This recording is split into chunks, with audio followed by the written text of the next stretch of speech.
Okay, we're going to take a look at some of the equipment that we have in the back of this RV. Start with these are our leveling pads. And these ones here we'd use when we're using the stabilizer jacks at the back. And these are just stabilizer jacks, they don't actually level the coach. This is our hose for our water, and you'll see that it has a connection on it, so that when you do put it onto the city water connection, you're not putting an angle strain on it. We also have a filter attached to the hose as well, and on it you'll see a pressure gauge. Now this is so that you know when you do hook it up to the campsite water that you're not going to put so much pressure on there that it's going to damage the PEX in the RV. I normally go maybe between 60 and 80, and you can use a screwdriver here to open and close a valve that allow more or less water pressure through the filter. In this area we also store our cable TV cable. If you're fortunate enough that in your campsite that you have cable TV, you can plug this into here and then the other end into your cable TV socket at the campsite.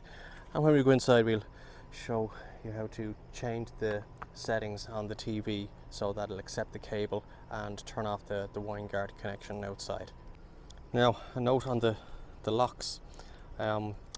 So we have a grey key and that'll do all our outside locks. And easy way not to break these because they are extremely fragile, that's why we send out a couple of them. If you turn this one to open, then the lower lock will turn in the same direction. And that's it. That's all they are on the inside. Up and up. So this is where you would fill with a hose for your freshwater connection.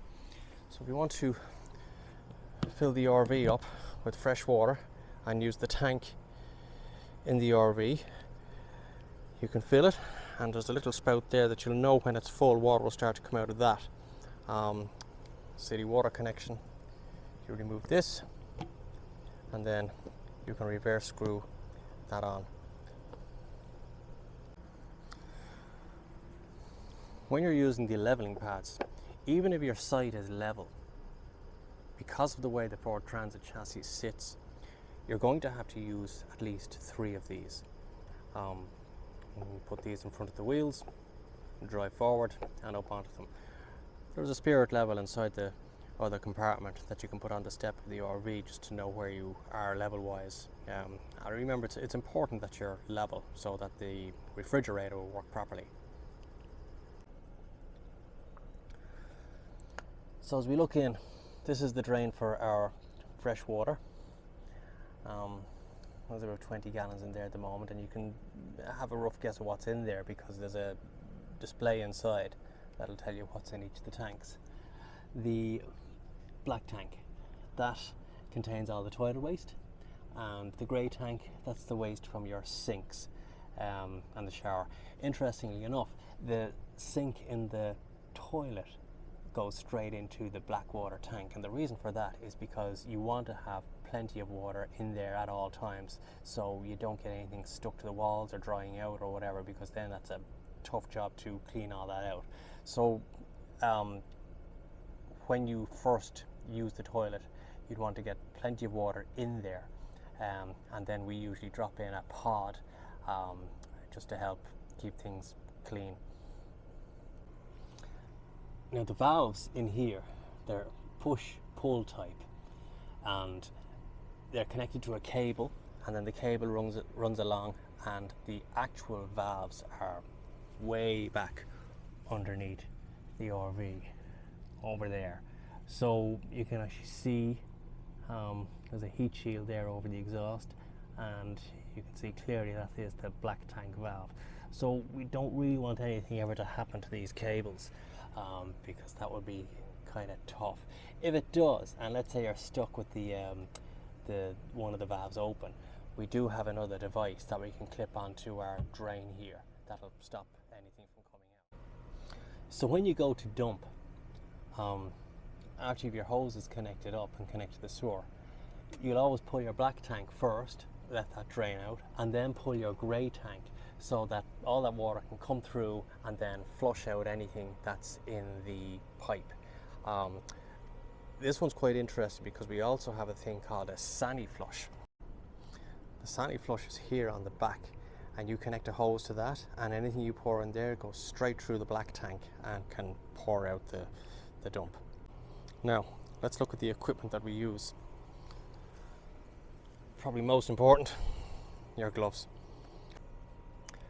Okay, so the first thing you want to do is unscrew this, and this will allow you to take up one of your hoses, and you take the cap off, and then you can thread it up through there and take this guy off, and then clip this on.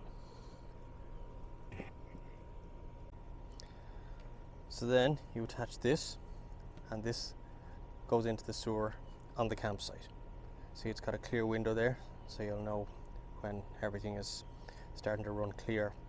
You're going to close off your valves, disconnect everything, and rinse everything out. If you have difficulty removing this, we do include these. I can just sit over there and take it around the end like so, and then that just makes it easier. It gives you a little bit of leverage to disconnect. There's two of these, and they can work together like that if you have to put two on it. This is if you need assistance in opening the sewer at the campsite. So in this storage bay, we have a hose that you can use with the sand flush on the back, and we also have this rest for your sewer hose, because a lot of campsites won't allow you to put your sewer hose flat on the ground, so this will also help with you when draining. In here also is the controller for the slide. This is your propane tank, and this will close it off. The propane powers your refrigerator sometimes, and it powers the hob, the cooktop inside. Plus there's also a propane takeoff on the other side if you want to use an exterior grill. So here is that propane takeoff. You just that, and your hose will connect to that, and then you open this and you've got propane. Okay, so just to finish on the outside, sort of storage bay here and two electrical outlets.